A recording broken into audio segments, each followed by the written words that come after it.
33강 가도록 하죠. 자, 우리가 356페이지 가시면 일단은 뭐 여러분들이 나올 수 있는 거는 02번 나올 가능성이 큽니다. 그 다음에 3번은 옛날 문제고, 그 중요한 건 미리 말씀을 드리면 359에 가시면 9번, 10번 정도가 출제될 가능성이 높아요. 그래서 이 세 가지 2번 우리가 하고, 그 다음에 3번도 풀어드릴 거예요. 근데 2번을 보시고 3번은 예전 문제이기 때문에 좀 난이도가 높습니다. 이것도 평가사를 제가 강의를 하고 있는데 평가사를 공부하는 사람들도 굉장히 난이도가 높아 보여요. 그래서 2번, 9번, 10번에 대한 패턴을 가보십시오. 자, 2번은 뭐냐면 일단 수익 가격을 구합니다. 자, 수익 가격은 제가 이제 순수익인데 요즘은 위에가 순영업소득이 잘 나온다 그랬어요. 밑에가 이제 환원율이죠. 우리가 앞자만 따서 가공기 유용순이 있었잖아요. 가공기 유용순. 그래서 가능 총소득이 있고요. 공시를 뺍니다. 공시일 불량부채. 기타 소득을 더하고 유효가 나오죠. 유효 총소득이 있고 영업 경비를 빼는 거죠. 그럼 우리가 가능 총소득이 5천만 원이잖아요. 5천만 원. 거기다가 이제 5%라는 자체는 어떻습니까? 5천만 원에 이제 5%는 10%는 500이니까 반은 250이거든요. 5천에서 200 빼면 4,750만 원이 돼요. 자, 그러면은 유효가 4,750만 원이 되는데, 자, 이걸 이렇게 가지 말라는 얘기죠. 만약에 마이너스 5%를 뺀다는 것은 95%가 남은 거잖아요. 여기다가 바로 우리가 여기다가 0.95를 곱하면 바로 좀 우리가 쉽게 나옵니다.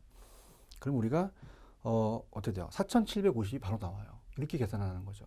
마찬가지로 영업경비가 유효소득이 35%잖아요. 그럼 여기다가 35%를 곱하게 되고 또 빼줘야 되잖아요. 그럼 우리가 35%는 1,662만 5천 원이 되거든요. 자, 그러지 말고 4,750에다가 그렇죠. 100에서 35를 빼게 되면 우리가 65잖아요. 그래서 0.65를 곱해버리면 된다는 얘기예요. 그죠? 그럼 바로 우리가 3000 875 000 이렇게 된다는 얘기죠. 그럼 5천에서 0.95를 곱하고 0.65를 곱하면 바로 나오잖아요. 이런 식으로. 그래서 우리가 이 환원율이라는 자체가 10%니까 0.1로 나눠버리면 되죠. 그죠? 그럼 바로 0 하나 더 붙으니까 308-750-000 정답은 1번이다. 자, 3번 문제는, 자, 이건 좀 어렵습니다. 자, 어렵다는 걸 말씀을 드리는데, 자, 우리가 이 환원율은 요즘은 잘 출제가 잘 안 되니까 그냥 들어보세요. 자본 수익률에다가 자본 회수율을 더하거든요. 자, 자본 회수율이 감가상각률이라고 얘기를 했어요. 자본 회수율이 플러스 마이너스가 될 수 있는데 감가상각률입니다. 그럼 우리가 재매도 가격과 매수 가격이 있는데 세 가지를 한번 얘기해 볼게요. 재매도 가격이 매수 가격보다 크다. 무슨 말이냐? 자, 매수 가격, 그 다음에 같을 수가 있고, 그 다음에 매수 가격이 더 클 수 있어요. 그러면 우리가 일단은 3번부터 갈게요. 내가 100원 주고 샀는데 90원으로 팔았다는 건 10원 감가가 됐잖아요. 그럼 감가가 됐다는 것은 가격이 낮게 됐거든요. 그럼 여기서 플러스를 해서 회수를 하라는 얘기입니다. 이게 커지면 저거 작아지잖아요. 그럼 이건 자본 회수율이 밑에 해설이 보지만 자본 회수율이 0보다 크게 됩니다. 생각을 하니까. 근데 만약에 100원에서 100원을 팔았다 사서 그럼 회수율이 제로예요. 그럼 아무 변화가 없죠. 그죠? 그러니까 우리가 이 자본 회수율이 이 자체적으로 0이 되는 거죠. 고려할 필요가 없죠. 0이 되는데 그럼 얘는 0이 된다. 자, 그런데 내가 100원 주고 사서 120원을 팔았다는 것은 이 가격이 올라간 거거든요. 빼줘야 돼요. 마이너스죠. 그래서 상각률은 0보다, 회수율은 0보다 작다는 얘기입니다. 그래서 1번하고 3번이 바뀌었고 동일할 때가 자본 회수율이 0이 되는 거죠. 그래서 다른 것도 틀렸다. 이제 그렇게 보시는데 어려워요. 여러분이 그냥 그렇게 된다는 것만 알아두시고 출제 빈도는 낮는데 혹시라도 나온다면은 여러분이 또 어떻습니까? 자체적으로 우리가 기출문제를 본 상태에서 갑자기 나온다면 어렵잖아요. 그래서 낸 거고요. 그 다음에 제가 추천해 드리는 거는 오히려 넘기시면 359에 9번하고 10번입니다. 자, 9번이 이제 나올 가능성이 있는데, 자, 아까 이제 유효에서 영업 경비를 빼는데, 유효총 소득이 3,800 아니고요. 영업 경비가 800이라고 주어졌네. 그럼 얘는 3,000이에요. 그럼 얘는 빨리 구하라는 거죠. 네가 빨리 구하고 여기서 장난치겠다는 거죠. 환원율에서. 그럼 우리가 환원율이라는 것은 아까 여러분 어떻습니까? 제 요약집에 나왔던 걸 베꼈는데, 물리적 투자결합법이 토지와 건물이 다르잖아요. 그럼 토지는 수익률만 보고 건물은 둘 다 본다는 얘기입니다. 그럼 당연히 건물에 대한 가액이, 우리 건물에 대한 것이 5%만큼 더 회수율이 맞는 거죠. 그럼 똑같이 제가 했던 거랑 똑같이 토지가 어떻습니까? 토지의 몇 퍼센트? 40%, 얘가 60이에요. 그러니까 프로토가 똑같습니다. 그럼 얘가 5% 가중평균하고 얘가 10%가 되는 거죠. 0.6이 되니까 6%가 되고요. 0.4가 되니까 얘는 2%가 돼서 8%가 돼요. 그러면 3천만 원을 0.08로 나눠주게 된다는 거죠. 0.08로 나누니까 우리가 3억 7,500이 되는 정답은 2번이 정답이고요. 그 다음에 10번이 부채 감당률입니다. 근데 부채 감당률이라는 자체가 우리가 부채 감납법으로 구하는 건데, 자, 여기서 이제 부채 감납법이라는 게 안 나왔거든요. 그러면은 우리가 생각했을 때 순소득과 부채 서비스가 있다는 건 순투프. 그래서 부채 감당률 순투부죠. 이게 부채 감당률이구나. 그 다음에 부채 감당률 저부대. 저당상수라는 게 어디 있을까? 있네. 0.177. 저부대. 대부 비율이 있을까? 대부 비율은 40%잖아요. 그래서 이 부채 감당법이에요. 그러니까 우리가 예전에 이제 부채 감당법으로 구하라고 했는데, 부채 감당법이라는 게 없기 때문에 좀 난해했었죠. 그죠? 그래서 환원율은 저부대를 구하는 거죠. 그래서 저부대, 저당상수, 부대. 자, 부채 감당법이니까 부채 감당률이죠. 부채 감당 비율이라고 시험에 나옵니다. 그 다음에 저부대, 대부 비율. 그럼 저당상수는 얼마예요? 0.177이죠. 그 다음에 대부 비율은 40%죠. 0.4. 근데 부채 감당률은 안 나왔잖아. 순투부죠. 그래서 순소득이 3,000이고, 자, 얘가 1,500만 원이니까 2가 되는 거죠. 그래서 해설해 보시면은 나중에 꼭 하셔야 됩니다. 2 곱하기 0.4 곱하기 0.177 하면 소수점으로 0.1416이 나와요. 근데 여기서는 비율이니까, 환원 비율이니까 14.16%가 돼서 3번이 정답이 되는 거죠. 그 다음에 이제 미리 얘기를 드렸지만, 앞쪽에 가시면은 제가 354페이지 나와 있는 내용은 그렇게 중요하진 않다 그랬습니다. 그래서 일단은 여러분들 밑에 오른쪽에 나와 있는 내용은 그냥 참고적으로만 하시기 바랍니다. 제가 필기를 안 할 겁니다. 간단하게만 할 건데. 근데 잔여법하고 배분법은 좀 할게요. 자, 배분법은, 자, 어디서 약간 좀 눈도장을 찍었었냐면, 자, 우리가, 자, 345페이지입니다. 그래서 이 사례 자료를 구하는 방법, 이렇게 눈도장을 찍었었고요.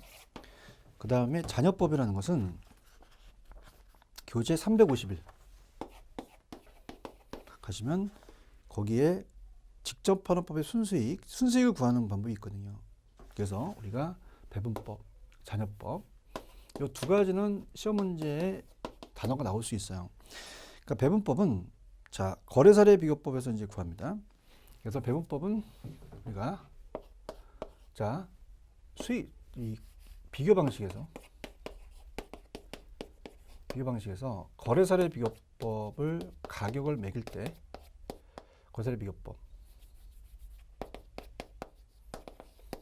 이 사례 자료를 구하는 방법이에요.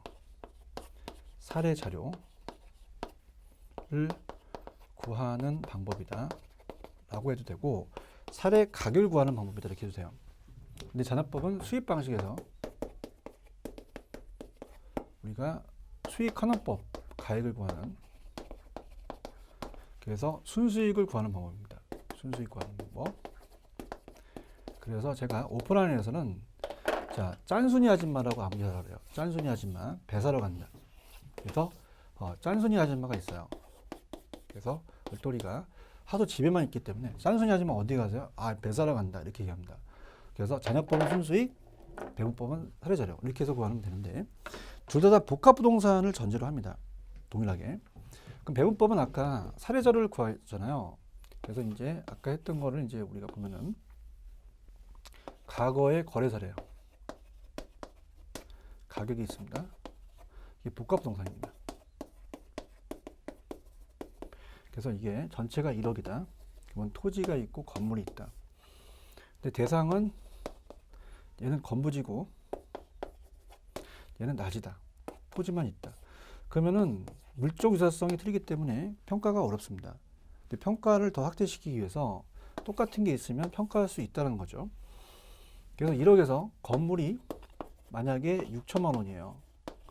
빼주면은 4천만 원이 남거든요. 그러니까 뺐으니까 공제 방식이라고 합니다. 공제 방식.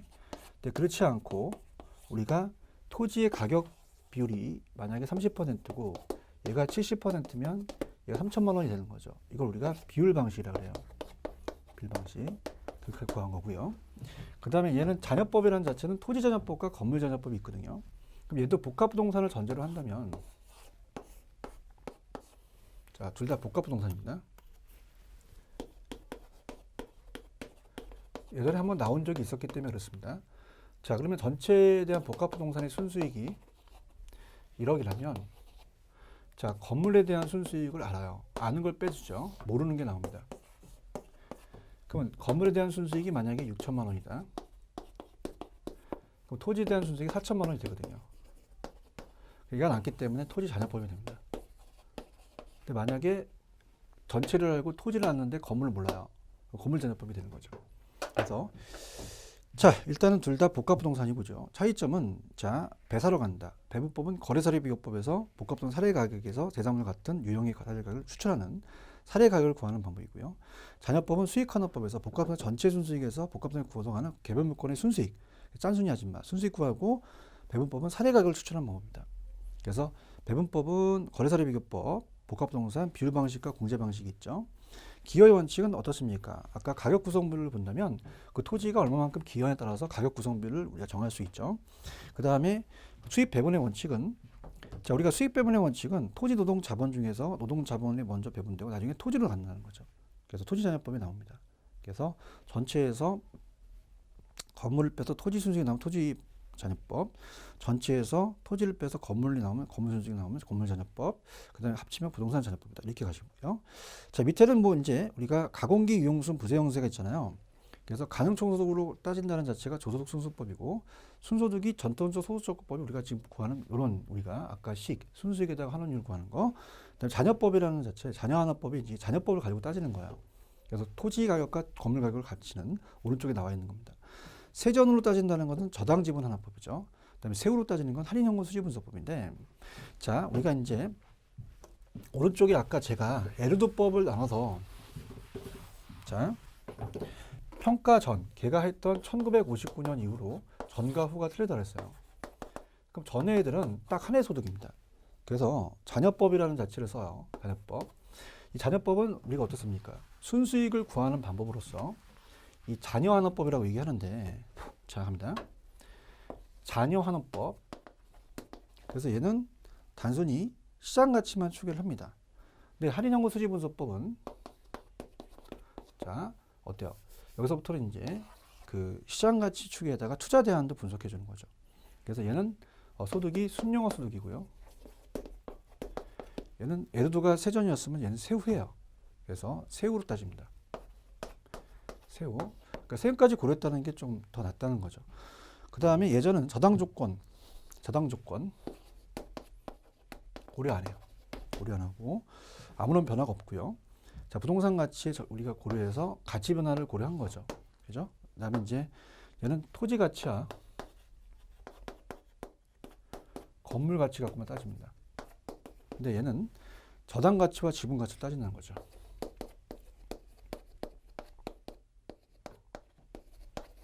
그 다음에 자, 얘네들은 가치 변화를 고려하지 않는데 얘는 고려한다. 그래서 얘네들은 건물의 경제적 수명, 소득이 등만 고려해서 자, 내용 요소가 만약에 우리가 어떻습니까? 그 임대료만 나온다는 것만 보는 거죠. 근데 얘는 처분까지도 고려해요. 단기간 처분, 비교적 단기간이어서 이제 어떻습니까? 얘는 뭐 50년의 내용 요소다. 그럼 50년분의 1로 가서 2%씩 계속 감가한다는 건데 얘는 단기간 10년이면 10년, 5년이면 5년 파는 게 낫죠. 처분하는 게. 그래서 단기간. 그 다음에 자본회수는 자, 얘가 만약에 50년이다. 2%씩 감가를 합니다. 그래서 한원율 결정 시 자본회수를 고려하는데 얘는 아까 처분에 대해서 자본을 해요. 그래서 우리가 그 문제가 페이지 가시면은 356페이지 가시면 재매도 가격으로 가거든요. 그래서 부동산 처분을 통해서 자본회수를 또 할 수가 있고요. 재매도 가격으로 이제 간다. 그래서 재매도 가격이 더 싸졌다. 수익 가격이 낮으면 환원율을 높인다. 재매도 가격이 비싸졌다. 그럼 올리면 환원율을 또 맞춘다. 이렇게 해서 자본회수를 또 별도로 고려하지 않는 우리가 어떻습니까? 이 처분가가 따진다. 이렇게 합니다. 그러니까 아까 에르두법의 전과 후가 틀리잖아요. 항상 얘가 오른쪽에 있는 게 발전된 거죠. 그래서 여러분 생각하실 때 가치 추계보다는 투자 대안을 분석하는 게 낫다. 그 다음에 어떻게 돼요? 가치에 아무런 변화가 없는 것보다 가치원을 주는 게 낫고요. 토지 가치와 건물 가치만 따지는 게 아니라 부동산 가치가 항상 변하니까 소득 기능만 따지는 게 아니라 처분도 고려하자. 그럼 저당과 지분을 고려해서 지분 형성분 같은 게 있잖아요. 우리가 저당이 지분을 형성되는 그 다음에 경제적 수명까지 감가한다는 자체보다는 우리가 어떻습니까? 다시 재매도 가격을 했을 때 팔 수 있는 가격으로 이제 본다는 거죠. 참고하시기 바랍니다. 그다음에 수익 분석법은 이것도 이제 출제 빈도는 그렇게 높진 않아요. 근데 이제 가로쳐서 나온 적이 있었기 때문에 우리가 마지막으로 본다면 자, 수입 방식에서 자, 이거는 임대료를 구하는 겁니다. 임대료는 우리가 접촉 평가의 물건별 감정평가, 감정평가에 관한 규칙을 봤지만 자, 우리나라 비교 방식을 사용하기 때문에 임대 사례로 가요. 자, 그럼 임대료로 가는 수입 방식에 대한 수익 분석법을 왜 안 쓰냐? 자, 들어보세요. 자, 얘는 산식이 중요했죠. 분석이라는 단어가 나올 거고요. 자, 산식이 이제 거긴 안 나왔지만은 제가 해드리면 자, 우리가 이제 예전에 이제 그 아까 문제를 제가 좀 뒤에 보여드린 게 있잖아요. 가로친 거. 그래서 맨 마지막 문제일 거예요. 그래서 이제 교재를 보시면은 작년 문제 400페이지 가시면 산식은 안 넣어놨습니다. 자, 일단은 적산법은 적산인력은 기초가 있고 기대율이잖아요. 근데 임대사례 비교법이라는 것은 비준 임료죠. 그래서 사시직에 들어가고요. 디귿번이 수익 분석법이에요. 그래서 디귿번. 그래서 얘는 수익 임료는 우리가 어떻습니까? 순수익에다가 당연히 경비니까 적산법처럼 필요재 경비를 빼는 게 아니라 더해줍니다. 더해준다. 자, 그래서 1번이 정답이죠. 그렇다면 다시 온다면 3, 5로 오시면 자, 지금 뭐가 이제 문제냐면 수입 방식에서에 대한 그 부동산은 임대용 부동산과 기업용 부동산이 있어요. 그러면 임대용 부동산의 순수익과 기업용은 임대용 부동산은 임대 수입에서 재경비를 뺍니다. 근데 얘는 자, 우리가 삼성 사옥 같은 경우에요. 삼성 사옥은 지가 쓰기 때문에 임대를 안 해줘요. 매출액이라는 게 있죠. 매출액에다 재경비를 빼줍니다. 그러면 자, 임대용 부동산은 임대 수입이 나온 상태에서 그걸 들어간 상태에서 다시 임료를 구하는 건 순환 논리에 빠지기 때문에 임대용 부동산은 안 됩니다. 기업용 부동산만 돼요. 근데 삼성은 매출액이 어마어마하기 때문에 삼성 서초동 사옥이 여러분 어떨까요? 우리나라에서 제일 비싸게, 그죠? 매출액이 어마어마한데 그 말이 안 맞는다는 거죠. 그래서 기업용 부동산을 사용하지만 잘 안 써요. 그래서 일단은 수익분석법은 앞에 일반 기업 경영이라는 게 들어갑니다. 그래서 산출된 총수익에서 분석가 환원이 아니라 분석이라는 게 들어가요. 임대료입니다. 이건 대상물의 일정 기간 동안 산출할 것 기대는 순수익의 대상물권을 계속해서 임대하는 필요한 경비를 더합니다. 빼주는 게 아니라. 그래서 우리가 총수익을 분석해서 거기 순수익을 산정하는 거죠. 처음엔 총수익, 그 다음에 순수익. 그래서 이걸 바꿔낸 또 모의고사가 있더라고요. 경비를 더한 다음에 임대를 산정한다. 그 다음에 요거는 우리가 수익성 부동산은 임대용 부동산은 수익성 부동산에 적용이 안 되고 기업용만 산다. 이렇게만 가져가세요. 충분합니다. 그 다음에 제가 넘기시면은 공시지가라는 자체는 조금 이거는 제가 나중에 361페이지 가시면 나중에 해드릴 테니까 먼저 임대료로 갑시다. 자, 임대료. 그래서 제가 이제 페이지를 적어 드릴게요. 교재 가시면은 383페이지요. 383. 자, 그래서 이제 나중에 제가 마지막 강의 때는 이건 안 합니다. 공시지가를 할 거예요. 그래서 우리가 어떻습니까? 자체적으로 이 임료를 평가한다는 자체가 여기 이제 문제를 보겠고요. 그다음에 이제 간평에서 나왔던 문제가 있어요. 간평에서는 작년에 나왔었습니다. 그 올해도 나올 거라고 생각했는데 좀 빗나갔죠. 안 된 겁니다. 그래서 일단은 자, 어떻죠? 우리가 임료에 대한 평가가 일단 보통 우리가 아까 임료는 이제 비교 방식이니까 임대사료 비교법이라는 게 원칙이죠. 적산법하고 수입분석법을 잘 안 씁니다. 그래서 이제 그렇게 되지만 우리가 임료를 산정한다는 자체를 실질 임료로 간다라는 자체가 이제 우리 평가의 원칙인데요. 자, 실질 임료는 이제 모든 게 다 포함되는 거야, 밑에. 그래서 부동산 임대차 할 때 임차인이 임대인에게 지불하는 실질적인 모든 경제적 대가를 다 얘기를 해요. 순임료에다가 필요경비를 더하죠. 항상 임료는 필요경비를 더합니다. 그러면 임료의 기준점은 이제 임료 산정 개시일 초에. 그래서 매년이면은 1월 1일이 되겠고요. 매달이면 날짜 1일이 되겠죠. 그러면서 밑에 보시면은 지불임료라는 게 있어요. 각 지불시기에 지급시기에 지불되는 임료고, 순임료는 실질임료에서 필요적임을 뺀 순수한 임료로 보면 돼요. 근데 여기서 좀 어려운 게 뭐 예금적 성격의 일시금, 선불적 성격의 일시금이 나오기 때문에 굉장히 어려운 부분입니다. 그죠? 자, 그래서 자, 우리가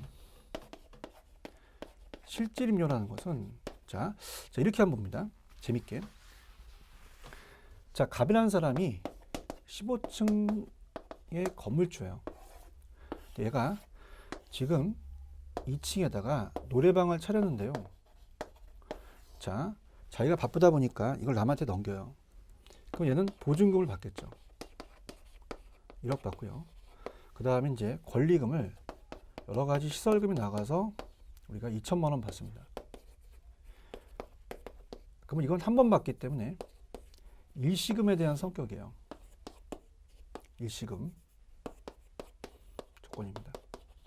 근데 얘는 건물주다 보니까 임대료를 받을 때 을이라는 사람한테 이제 계약을 했다면, 자, 매달 이제 순임료가 지불되죠. 그다음에 필요 재경비가 있죠. 그럼 이거는 어떻습니까? 이거는 매달 지불되겠죠. 그죠? 그래서 매달 지불되는. 자, 그럼 우리가 실질임료라고 한다는 것은요. 좀 어렵기 때문에 천천히 가겠습니다. 자, 쭉 실질임료는 순전한 필요 경비를 빼서 순임료에다가 필요 재경비를 더해요.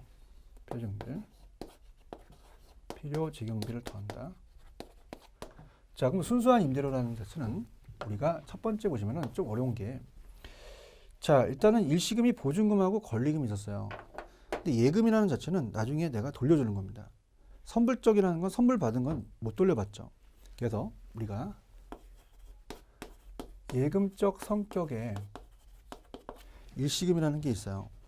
자, 이건 보증금이라고 합니다. 보증금 1억을 받아서 그건 임료가 아니죠.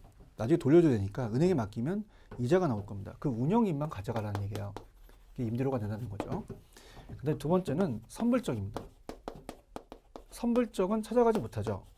그래서 우리가 일시금이라는 권리금을 얘기를 해요. 2천만 원. 자, 권리금의 상각액만 들어갑니다. 무슨 말이냐? 자, 우리가 보통 2년 계약을 하죠. 그러면 상각이 돼요. 1년, 2년에. 그럼 2천만 원 받았다. 1년에 1천만 원, 만 원 뺄게요. 1천만 원, 2년에 1천만 원이 될 수 있다는 얘기예요. 그럼 1년에 지나게 되면 어떻습니까? 그건 상각해서 집어넣겠답니다. 근데 자, 선불적 성격의 일시금의 미상각이라는 것은 1천만 원이라는 건 아직 상각이 안 됐기 때문에 1년만 지났지 않니? 그럼 2년 있다가 내가 상각해 줄 테니까 이거는 우리가 어떻습니까? 임대료 포함되는 게 아니지 않니? 그럼 이거는 어떻습니까? 거기에 대해서 그 일시금의 미상각에 대해서 또 은행에다 넣는 운영이익이라는 게 있어요. 그죠? 이렇게. 자, 그럼 이거는 여기까지가 일시금 조건입니다. 일시금 조건. 근데 우리가 4번하고 5번을 잡으면 자, 어떻습니까? 각 지불시기에 일정액씩 지불되는 임료 중 순임료액.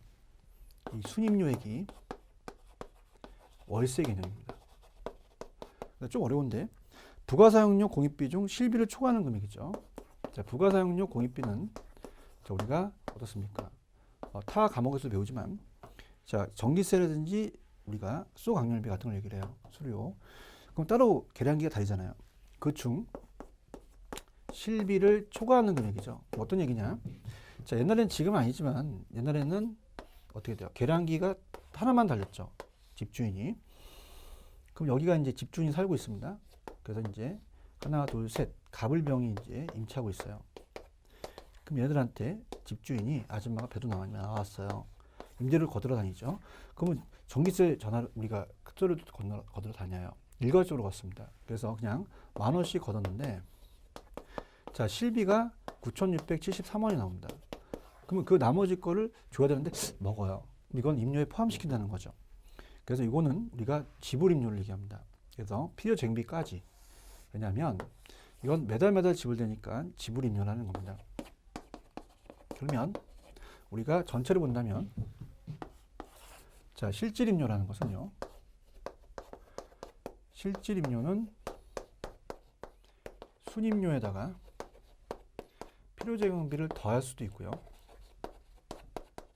더할 수도 있고 그 다음에 지불임료에다가 일시금 조건을 더할 수도 있어요. 지불임료에다가 일시금 조건. 자, 그럼 어떻습니까? 우리가 순임료라는 자체가 있다면은 일단 계산부터 해볼게요. 자, 위에 보시면은 예금적 성격의 일시금이 1억입니다. 거기다가 10%가 보증 운영이율이에요. 그러면 1,000만 원이 나오겠죠. 일시금 조건 계산했고요. 얘 하나밖에 없어요. 근데 지불임료 매월 지불임료입니다. 지불임료가 500이네. 500만 원. 그럼 500만 원에다가 곱하기 12달을 해요. 12달. 그래서 12달을 하게 되면은 어떻습니까? 우리가 6천만 원이 되죠. 얘와 얘를 더하면은 우리가 어떻습니까? 얘가 6천이고 얘가 1,000이니까 7천만 원이 된다는 거죠. 근데 저한테 예전에 이걸 제가 EBS 강의했을 때 이걸 계속 문제집에서 냈는데 많이 물어보는 게 필요재경비를 왜 안 해요? 근데 필요재경비는 3천만 원이라는 자체가 여기에 포함이 돼 있어요. 6천만 원에. 그죠? 굳이 더할 필요 없는 거죠. 그럼 필요재경비는 어떻게 필요하냐면 자, 실질임료는 얘를 더했기 때문에 얘에서 얘를 빼게 되면 얘가 나와요. 그죠? 그럼 어떻습니까? 필요재경비가 아까 3천만 원이었잖아요. 7천에 3천 빼면 순임료가 4천만 원이 되는 거죠. 순임료를 산정할 수 있다는 거 그렇게 갑니다. 넘겨볼게요. 자, 일단 기준 시점이라는 자체는 예전에 감정평가의 기준이 되는 날짜라고 했었잖아요. 그래서 원칙이 가격조사를 완료한 날짜다. 미리 기준점이 정했을 때는 가격조사 가능한 경우 하나 그 일자를 기준점으로 할 수 있다. 의뢰인이 제시할 수 있습니다. 가격조사 가능해야 되고 과거 시점을 기준점은 소급이고 미래는 기한보다. 자, 변동의 원칙과 기준 시점은 중요합니다. 그래서 기준 시점 나오면 무조건 변동의 원칙 찍고요. 자, 책임 소재를 명확하게 하기 위해서 필요하고요. 기준점은 필수적, 반드시 해야 되는 거. 그 다음에 1번의 임료평가에 관한 설명이 틀린 것은 자, 지금도 적용되지만 임료평가는 임대사료비교법과 적산법과 수익분석법이 있어요. 수익하는 법 가격입니다. 그래서 1번이 정답. 자, 실질임료는 순임료에다 필요정비를 더합니다. 실질임료는 각 지불기간에 지불되는 지불임료와 예금 성격에 의하면 지금 보증금 운영이익이 구성이 되어 있는 거죠. 그 다음에 우리가 일반적으로 감정평가를 구할 때는 실질임료로 가라. 자, 계속임료라는 건 그냥 참고하세요. 계속임료라는 것은 우리가 임대차 계약을 재계약을 할 수 있거든요.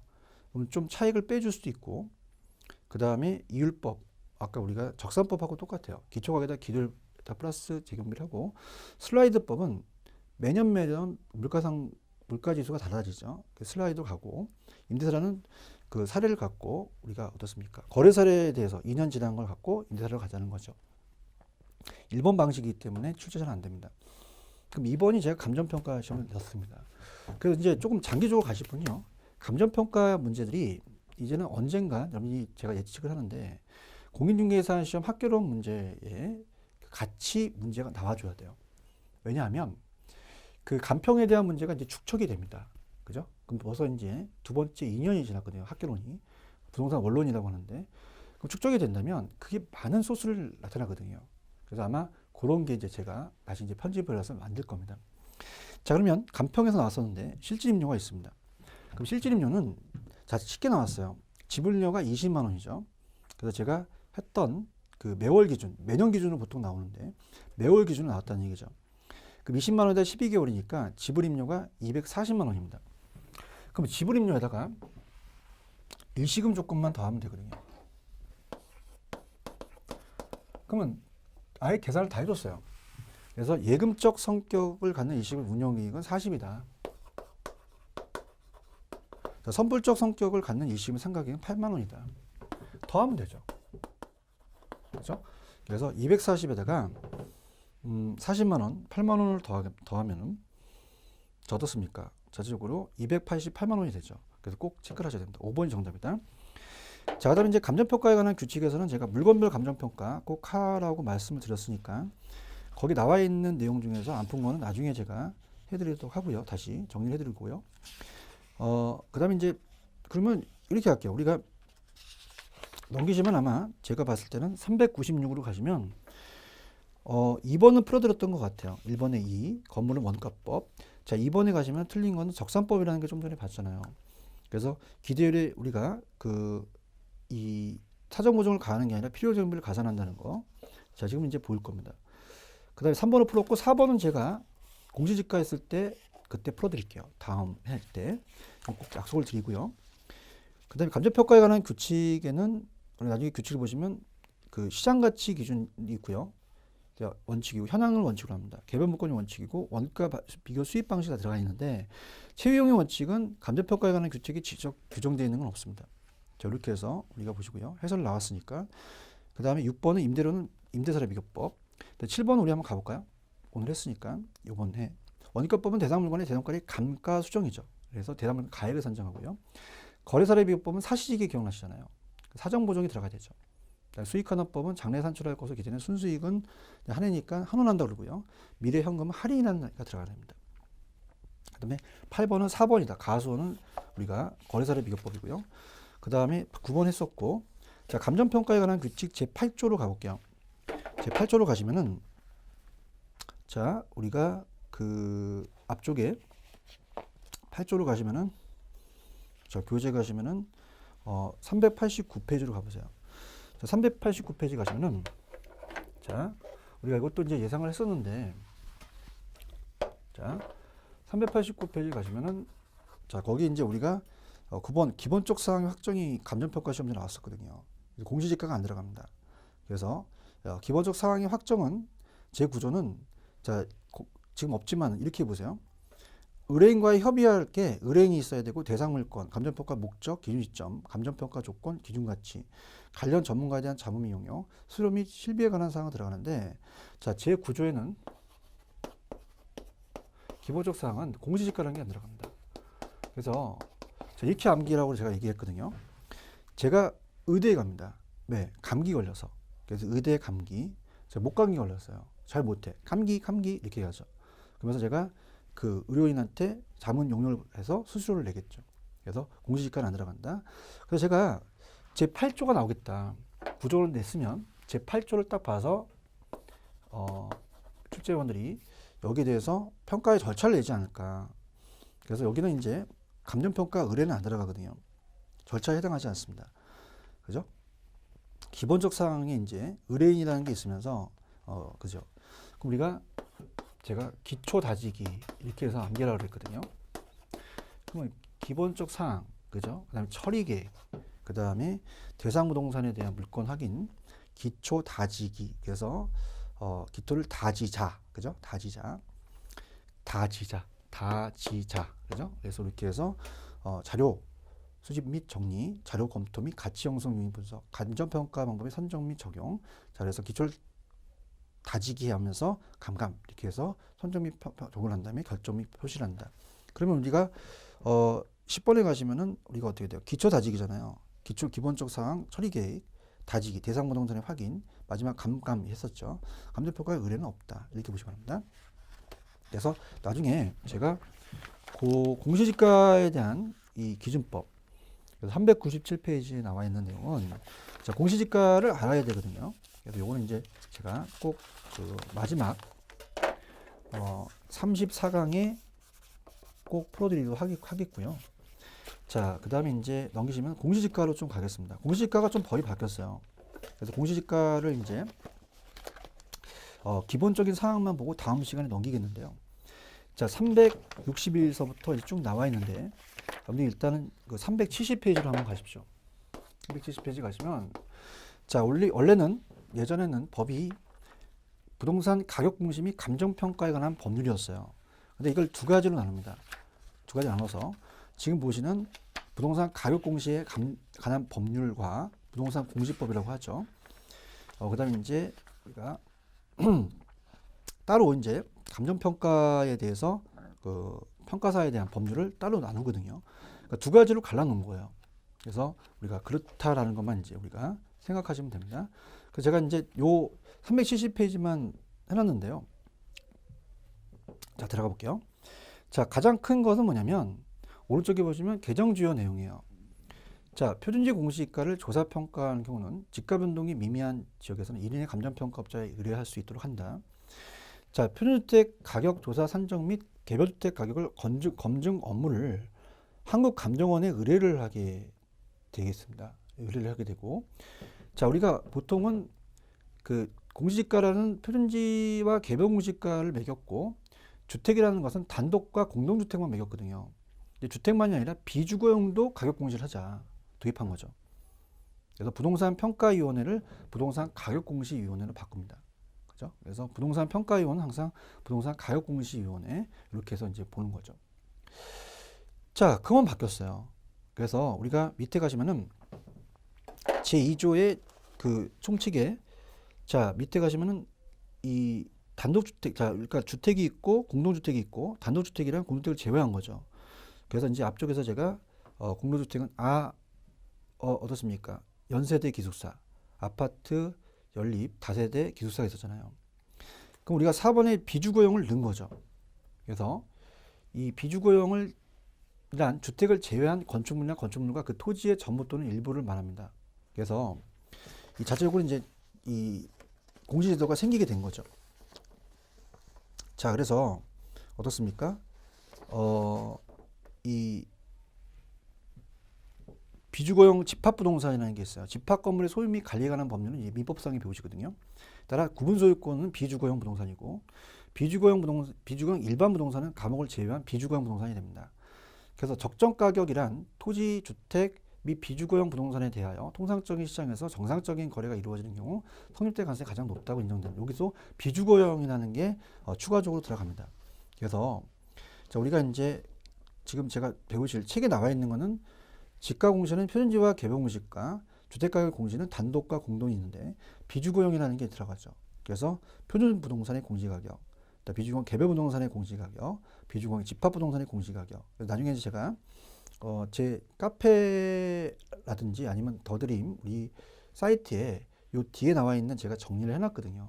그걸 나중에 또 드릴 테니까 걱정하지 마시고 일단은 뭐 앞에 부분에 이제 부분 바뀌진 않고 이제 추가적으로 들어간 거니까 기본적인 내용을 볼게요. 자, 그래서 일단은 361페이지로 가시면 부동산 가격 공시 제도라는 게 있습니다. 자, 그래서 자, 토지 가격 공시하고 표준지 공시가가 있고요. 그 다음에 넘기면 주택 가격 공시라는 게 있어요. 그 다음에 오른쪽에 부동산 가격 공시 및 감정평가에 관한 법률은 고쳐주셔야죠. 이제 부동산 가격 공시에 관한 법률, 공시법이라고 하는데, 자, 그래서 눈에 보시면은 비주거용 부동산 가격 공시는 안 했거든요. 그래서 현행 공시제도와 주택가격 공시 외에 상가와 오피스텔, 공장, 오피스 등의 토지와 건물 가격을 하나로 묶어서 토지가격 적정가격을 통합 평가하자는 얘기예요. 제도를 중앙 행정기관별로 분산해서 부동산 가격 평가 체계를 이론화하려는 목적입니다. 그래서 자, 일단은 뭐 우리가 그 표준지 공시가라는 자체가 있습니다. 국장이 조사 평가를 합니다. 항상 표준은. 그러면서 공시 기준일이 1월 1일이에요. 기준이 있어야 되니까. 공시한 표준지의 단위 면적당 가격을 정합니다. 제곱미터당 가격. 자, 표준지의 선정 기준이 있습니다. 그래서 우리가 이건 요약이니까 자, 표준지를 선정하는 기준이 있다는 얘기죠. 그래서 대표성을 띠는 표준지. 자, 표준지의 선정 기준. 아직까지 출제가 안 됐는데 네 가지가 있어요. 대표성, 대표되고, 그다음 뒤에 이제 해설이 있으니까 제가 뒤에 볼게요. 중용성이 있어야 되고, 그 다음에 안정성, 다음에 확정성이 있습니다. 그래서 자, 우리가 이제 이렇게 야매로 확정성부터 보고 안정성을 본다면, 자, 김대중 대통령이 돌아가셨잖아요. 김대중 대통령은 또 예전에 막 여러 가지 이제 어려운 일이 계셨잖아요. 예, 돌아가셔서 우리가 이제 지금은 이제 좀 비화하면 또 안 되니까 그냥 재밌게 대중일 확 안자, 대중학 안 이렇게 해서 암기하시면 됩니다. 자, 그러면 요거는 자, 페이지로 가시면은 우리가 교재 365페이지로 한번 가보세요. 자, 표준지에 대한 그 선정 기준이라는 게 이제 우리가 표준주택 주택 선정 기준 똑같거든요. 그러니까 대중하간, 자, 대표성이 있어야 됩니다. 그래서 앞쪽으로 이제 봤지만 우리가 그 지가의 대표성, 지가선이 너무 높거나 낮아서는 안 돼요. 주가의 대표라는 게 들어갔죠. 그래서 보고 준용성은 앞에 내용이 이제 토지의 특성의 준용성입니다. 그래서 이 토지의 이용상이라든지 형상, 생긴 모양이라든지 면적이 표준적이어야 되죠. 준용성은 표준. 그다음에 확정성은 누가 봐도 다른 토지와 구별이 돼야 됩니다. 명확하게. 토지 구별의 확정성. 그래서 우리가 명확이라는 자체가 들어가 확정이 또 들어갔잖아요. 준용이라는 것은 뭐 이용사항이라든지 이용, 중용, 그죠? 표준적이 된다. 안정성은 자, 이게 계속적이어야지 일시적이면 안 됩니다. 그래서 우리가 안정성이라는 건 용도가 계속돼야 된다. 그래서 어때요? 일반적인 용도가 적합하면서 일시적인 이용은 아니라 계속적인 이용이 된다. 뭐 죽으면 죽어지 이렇게. 그래서 대표성, 중요성, 안정성, 확정성, 대중하간. 대표 나오면 대표. 그 다음에 토지의 이용상, 중용, 이용, 표준적, 확정은 명확, 안정성은 계속적이 된다. 일시적이면 안 된다. 이렇게 잡으시면 되고요. 그 다음에 361페이지 가시면 표준지는 국공유지 토지는 표준지로 선정하는 않는 것이 원칙이죠. 국가 땅이니까. 한 필지가 둘 이상의 용도로 이용되고 있는 토지는 표준지로 선정하지 않습니다. 표준지의 평가 기준이 361페이지 가시면 우리 교재 뒤에 보시면 내용이 있어요. 제가 뒤에다 넣었는데, 자, 우리가 365페이지는 했고요. 그 다음에 364로 가시면은 평가 기준이 있습니다. 앞에는 요약이에요. 그래서 364로 가시면은 자, 적정 가격으로 매깁니다. 그래서 아까 적정 가격이라는 자체의 기준이 있었잖아요. 정상적으로 매기는 거. 실제로 용도로 기준으로 평가합니다. 자, 그래서 우리가 공시기준 현재 이용상으로 한다는 게 나왔었어요. 일시성은 안 되겠죠. 공모상이 아니라 실제 용도로 간다. 자, 이렇게 보시면 되고요. 그 다음에 이제 또 평가 기준이 나지 상정으로 갑니다. 자, 우리가 이 나지라는 자체의 앞쪽에서 배웠는데, 자, 우리나라 토지 평가에 대한 보상 지침에서 나지란 토지 외 건물, 정착물이 없고 지상권도 어떤 사적 제한이 우리가 제한되지 않는 거예요. 그래서 나지를 상정해서 가는 거죠. 토지 외 건물수 없는 거로 봐요. 표준지니까. 건부강가, 건물이 있어서 강가되는 걸 고려하지 않죠. 그렇지만 공법상 제한을 받습니다. 사법상 제한을 안 받지만. 그래서 개발이익을 반영해야 됩니다. 고려해야 된다는 거. 그 내용들은 이제 구체적인 거는 그냥 참고해 주시기 바랍니다. 그래서 자, 앞쪽에서 제가 고 361페이지 가시면은 자, 우리가 34강서부터는 표준지의 공시지가 효력, 표준지 공시지가의 정령, 이의신청은 제가 뒤쪽에서 그 표준지 공시지가와 개별 공시지가를 같이 비교하면서 갈 거예요.